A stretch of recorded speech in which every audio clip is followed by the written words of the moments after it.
Ricardo, Carlos Martínez, saluda, buenos días.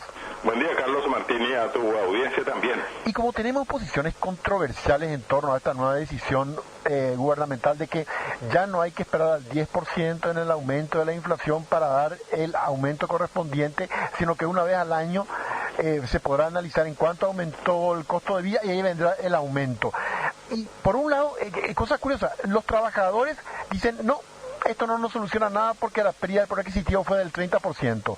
La Cámara de Comercio y Servicios dice, tengan cuidado con esto porque es una medida populista y que puede tener consecuencias graves. ¿Cuál es tu visión de esta situación en torno al salario mínimo, Ricardo? Sí, cómo no, Carlos Martínez. Corregir el salario mínimo actual sobre la base de la inflación calculada por el IPC, o sea, el índice de precios al consumidor del Banco Central, es una medida necesaria pero no suficiente, y encima es una medida inexacta.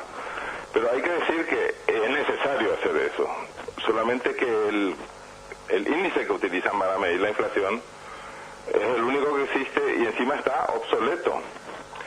Y además hay que dejar claro que esa decisión debe ser tomada también para los que no perciben salario mínimo. Es decir, que todos aquellos trabajadores que tienen, entre comillas, la fortuna de tener un trabajo estable, pero están percibiendo ingresos inferiores al salario mínimo, que esos trabajadores también perciban el aumento proporcional. Es decir, si se toma la decisión de que aumente el salario mínimo en 7,5%, esa decisión debe afectar a todos los que no llegan al salario mínimo, más aquellos que sí están percibiendo el salario mínimo, y aclarar que los que están ya por encima del salario mínimo no deben realizar ajustes monetarios por inflación en este momento. Es decir, hay que tomar varias medidas simultáneas, Carlos Martínez. En primer lugar, hay que seguir poniendo prioridad 1 en la creación masiva de puestos de trabajo, también para mano de obra no calificada, porque es allí donde se anida la pobreza. Si nosotros no ponemos énfasis en la creación de puestos de trabajo para mano de obra no calificada, y vamos a seguir teniendo 1,5 millones de pobres. Pero aparte de eso, hay una cuestión mucho más grave todavía, y es la gente afectada por la miseria, que suman unas 750.000 personas si es que no hay inundación. Si hay inundación, eso sube a por lo menos 850.000 personas. Eso es mucho más que el 10% de la población. Vivir en la miseria significa no solamente no tener trabajo, significa no solamente no tener ingresos. Esa gente no tiene para comer diariamente, Carlos Martínez.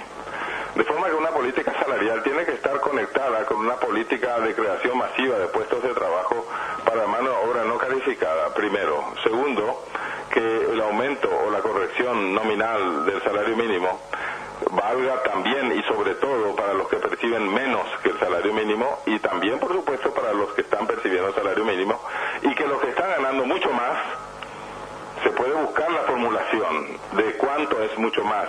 Esa gente no necesita hacer ajustes por inflación, porque la inflación está muy baja. Este año no vamos a llegar ni al 3%, parece. Eso hay que confirmar también, porque todavía falta el mes de diciembre. Carlos Martínez, esta cuestión de la política salarial hay que enfocarla en forma integral. No es solamente corregir la distorsión por inflación del salario mínimo legal y no corregir más eso desde marzo de 2014. Eso está mal, ¿verdad? Por eso me parece bien que esa corrección se haga ahora anualmente, aunque sean solamente 5%, ¿verdad? Pero lo que me parece que está mal es que se tomen decisiones unilaterales. Es decir, si esa nueva redacción del salario mínimo legal no contempla la situación de los que ganan menos salario mínimo legal y no aclara que ese aumento no debe aplicarse para los que ganan, por ejemplo, 50% más que el salario mínimo legal, una cosa así, ¿verdad? Esa solución puede ser necesaria, pero incompleta e insuficiente, y además obsoleta. Y aquí es donde hay que poner mucho énfasis. Tenemos solamente un indicador para medir la inflación, que es el índice de precios al consumidor, y eso, por confesión de parte, está obsoleto. Eso, o sea, el mismo Banco Central dice que eso ya no sirve, que hay que actualizar.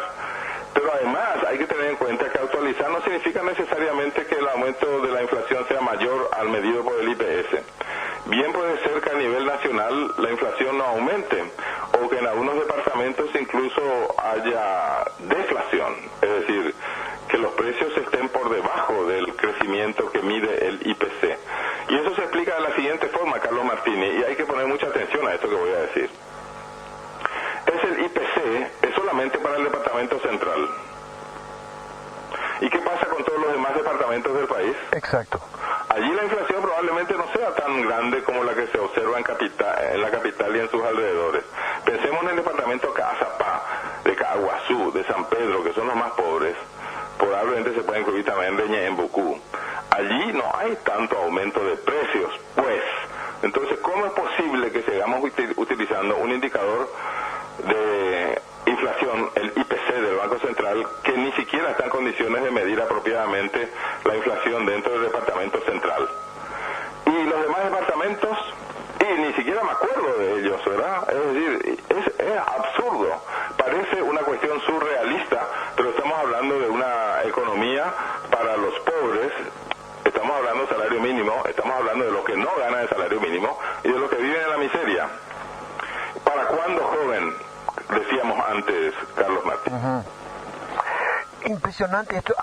Yo recuerdo que una vez en una entrevista contigo, no me recuerdo más la fecha, pero vos me habías hablado de que había existido, tengo entendido, una iniciativa alguna vez de tener una medición alternativa al Banco Central para medir el costo de vida. ¿Eso en qué quedó? Eso no prosperó, Carlos Martínez. Vinieron algunos empresarios y ni siquiera eran empresarios, digamos, eran líderes gremiales, porque también había gente de grupos de trabajadores allí, para ver si no podríamos nosotros, junto con otras consultoras, realizar un cálculo paralelo de la inflación. Y en aquella época había mucha tecnología en el exterior disponible gratuitamente también acerca de cómo calcular el costo de vida. Eso se hubiese podido implementar, pero se necesitaba mucho presupuesto para eso. Presupuesto en términos de recursos humanos, pero también de recursos financieros. Nosotros podíamos poner junto con otras consultoras los recursos humanos, pero hacía falta apoyo financiero de alguna entidad privada. La cuestión está en que, aunque parezca increíble, Carlos Martini, ni los gremios empresariales ni los sindicales se pusieron de acuerdo en calcular por sí mismos la inflación. Tenemos entonces solamente un indicador que está obsoleto y cubre solamente una pequeña parte del territorio nacional. Y bueno, y así nos va. Por eso es que cuando alguien dice, no creemos en el IPC, y claro que no hay que creer en el IPC, no solamente mide menos la inflación en algunos departamentos del país, sino que a lo mejor mide más la inflación de lo que existe realmente. En otras palabras, ese IPC no es confiable como para ser utilizado de base para ajustes de salario mínimo. Y por lo tanto, finalmente, Ricardo, ¿por dónde tendría que ir entonces una política salarial en Paraguay? Y en forma integrada, Carlos Martínez, vale decir, el Ministerio de Trabajo debería trabajar coordinadamente con la Oficina Nacional de Creación de Empleo, que no existe, pero habría que ver si eso algún día se crea o no, y si eso no es necesario crear para no crear otra estructura. Lo que hay que ver es cómo poner énfasis en la creación de puestos de trabajo para mano de obra no calificada. Y nosotros aquí, igual que otras consultoras, ya hemos hecho propuestas de cómo poner en práctica eso. Es decir, en otra entrevista, para no alargar tanto, Carlos Martini, podríamos hablar de cómo combatir la miseria de conformidad con una nueva política salarial.